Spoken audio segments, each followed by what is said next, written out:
जब तक आत्मा शरीर में है। अब हम कहते हैं एक पेशेंट होता है, मान लो कोई बीमार हो, हम उसे हॉस्पिटल में ले जाते हैं, नाम उसका रामू रख लेते हैं। रामू नाम के पेशेंट को कहते हैं, डॉक्टर क्या कहते हैं, रामू पेशेंट को अंदर लेके आओ, है ना। और अंदर जाके अगर उसकी डेथ हो जाती है ऑपरेशन थिएटर में, तो क्या बोलता है डॉक्टर, क्या बोलता है, भाई इस डेड बॉडी को बाहर लेके आओ। मतलब कि जो उसके अंदर जो दिव्य शक्ति थी वो तो अंदर रह गई, आत्मा जिसे बोलते हैं, आत्मा निकल गई तो वो डेड बॉडी को बाहर लेगा। नाम किसका था उसमें, रामू नाम भी जो था आत्मा का।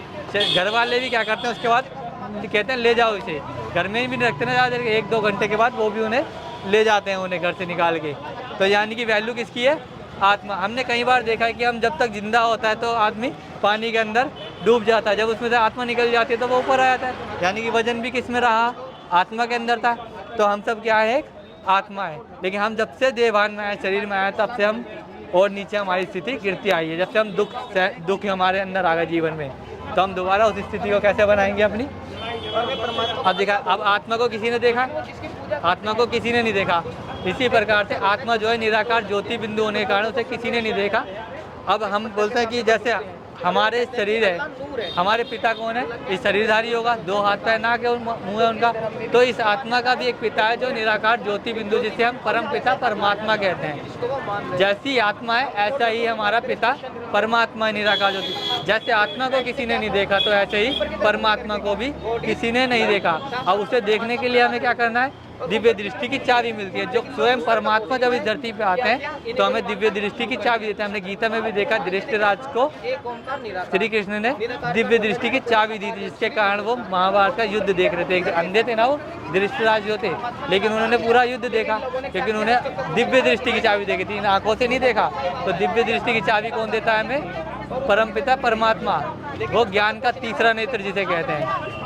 तो जब वो धरती पे आता है जब भी अपनी पहचान देता, नहीं तो कलयुग तो चल ही रहा है। हम वेद शास्त्र आदि गीता कितनी बार पढ़ते हैं, लेकिन हम फिर भी हम नीचे ही गिरते आए।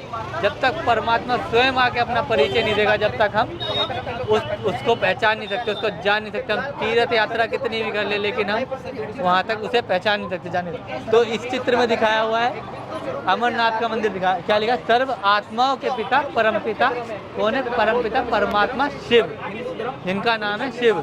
वो निराकार ज्योति बिंदु है। इसमें दिखाया गया है अमरनाथ का। और निराकार ज्योति बिंदु की जब पूजा नहीं की जा सकती, हम नहीं पूछ सकते ना, जब आत्मा को नहीं देखा तो परमात्मा, उसे ना देखने के कारण हमने क्या उनका बनाया, चिन्ह स्तंभ बनाया शिवलिंग के रूप में, जो अमरनाथ के अंदर भी दिखाया था। शिवलिंग की पूजा होती है अमरनाथ के अंदर भी, ऐसे ही विश्वनाथ के अंदर भी शिव की पूजा होती है। तो हम सोमनाथ के मंदिर में देखते हैं, पहले सतीश त्रेता के बाद जो पहला मंदिर जो बनता है वो सोमनाथ का मंदिर बनता है, जो भारत के अंदर ही है, और उसके अंदर भी शिवलिंग की पूजा होती है। तो और इस मंदिर को अंग्रेजों ने 12 बार लूटा था, तब भी इसका धन कभी खत्म नहीं हुआ। अथा धन था, भारत को सोने की चिड़िया कहा जाता था, क्योंकि देवी देवता घराने में थे हम। अब इसमें दिखाया है, नेपाल के अंदर दिखाया है विश्वनाथम, इसके अंदर भी शिव का मंदिर बनाया हुआ है। अब मक्का मदीना के अंदर दिखाया हुआ है जो कावा है, कावा के अंदर एक काले पत्थर की पूजा होती है, काले पत्थर की पूजा होती है ना। और अल्लाह को क्या कहते हैं, नूरे लाई, मतलब अंधेरे से रोशनी की ओर ले जाने वाला। जब भगवान स्वयं इस धरती पे आएगा तो हमें इस कलयुगी अंधकार से निकाल के फिर सतयुगी दुनिया के सवेरे में लेके जाएगा। तो कैसे ले जाएगा, जब हम उसे याद करेंगे। कैसे करेंगे, जब हम उसे पहचानेंगे, जानेंगे, जब भी तो हम उसे याद कर सकते हैं ना। तो इसीलिए दिखाया हर धर्मों में पूजा किसे जाता है, शिव परमपिता परमात्मा को। तो यहाँ पे भी काले पत्थर की पूजा होती है, क्योंकि निराकार है वो तो।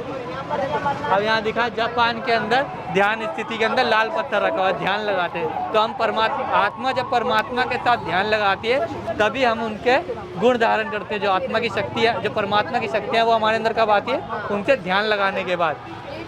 अब दिखाया क्रिश्चियन में, दिखाया गॉड इज वन। ये धर्म स्थापक जब आए, तो क्राइस्ट जब आए शुरू में अपने इनके धर्म की स्थापना, तो इन्होंने क्या बोला, भगवान एक है।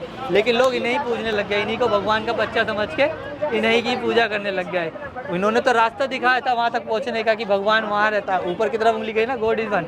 तो लेकिन उनके धर्म वालों ने क्या करा कि हमने उन्हीं की पूजा शुरू कर दी जो रास्ता दिखाने थे।